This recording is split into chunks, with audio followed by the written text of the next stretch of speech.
ಅಯ್ಯೋ ಮೇಡಮ್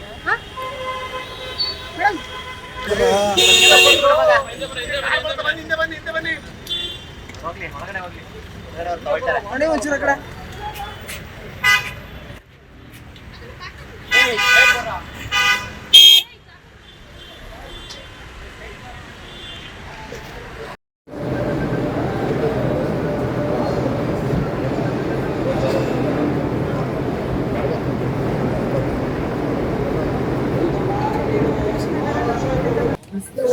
ಮತ ಎಣಿಕೆ ಇನ್ನೂ ನಡೀತಾ ಇದೆ.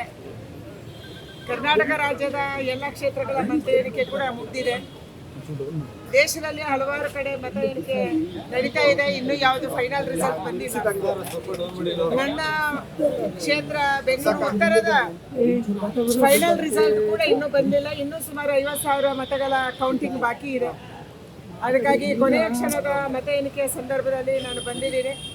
ನಮಗೆ ವಿಶ್ವಾಸ ಇದೆ, ನಾವು ಈಗಾಗಲೇ ಸುಮಾರು 2.5 ಲಕ್ಷ ಅಂತರವನ್ನು ಕಾಯ್ದಿರಿಸ್ಕೊಂಡಿದ್ದೀವಿ.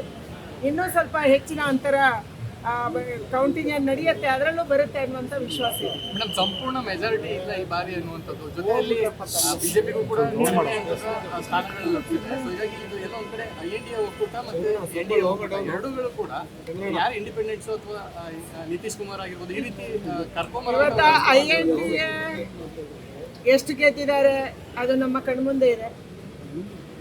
NDA ಇವತ್ತು ಮೆಜಾರಿಟಿಯನ್ನು ಪಡೆದಿದೆ. ಇನ್ನೂ ಕೌಂಟಿಂಗ್ ನಡೀತಾ ಇದೆ. ಕೊನೆಯ ಹಂತದ ರಿಸಲ್ಟ್ ಇನ್ನೂ ಬರಬೇಕಾಗಿದೆ. ಆದರೆ ಈಗಾಗಲೇ ನಾವು 290 ದಾಟಿದ್ದೀವಿ. Minimum majority ಬೇಕಾಗಿರುವಂಥದ್ದು 272. ಈಗಾಗಲೇ NDA ನಾವು ಮುನ್ನಡೆಯನ್ನು ಕಾಯ್ದಿರಿಸಿಕೊಂಡಿದ್ದೀವಿ. ಸರ್ಕಾರ ರಚನೆ ಆಗುತ್ತೆ. ನರೇಂದ್ರ ಮೋದಿ ಅವರ ನೇತೃತ್ವದಲ್ಲಿ ಮತ್ತೊಂದು ಸಾರಿ 3ನೇ ಬಾರಿಗೆ ಸರ್ಕಾರ ಆಗುತ್ತೆ. ಮೇಡಮ್ 400 ಸೀಟ್ ಬರುತ್ತೆ ಅಂತ ಹೇಳಿದ್ರಿ. ಯಾಕೆ ಮೇಡಮ್ ಹಿನ್ನಡೆ ಆಯಿತು? ಏನು ಕಾರಣ? ಚುನಾವಣೆ ಪೂರ್ವದಲ್ಲಿ ನಾವು ಹೇಳಲೇಬೇಕು, ಜನರನ್ನ ಹುರಿದುಂಬಿಸೋದಕ್ಕೆ ನಮ್ಮ ಚುನಾವಣೆಯ ಸ್ಟ್ರಾಟಜಿಯಾಗಿ ನಾವು ಹೇಳಿದ್ದೀವಿ. ಬೇರೆ ಬೇರೆ ಕಾರಣಕ್ಕೆ ಹಿನ್ನಡೆ ಆಗಿರ್ಬೋದು. ಇವತ್ತು ಕಾಂಗ್ರೆಸ್ಸಿನ ಮನೆಗೆ 1 ಲಕ್ಷ ರೂಪಾಯಿ ಕೊಡ್ತೀವಿ ಅನ್ನುವಂಥ ಸುಳ್ಳು ಭರವಸೆಗಳನ್ನು ಕೊಟ್ಟಿರ್ಬೋದು. ಬೇರೆ ಬೇರೆ ಕಾರಣಕ್ಕೆ ಇರ್ಬೋದು.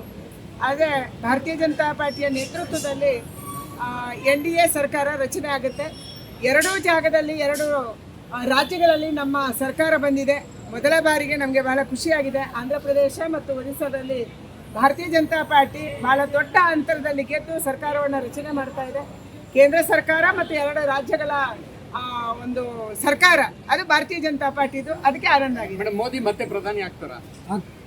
ಅದನ್ನ ಎಲ್ಲ MP ಗಳು ಸೇರಿ ಡಿಸೈಡ್ ಮಾಡ್ತಾರೆ.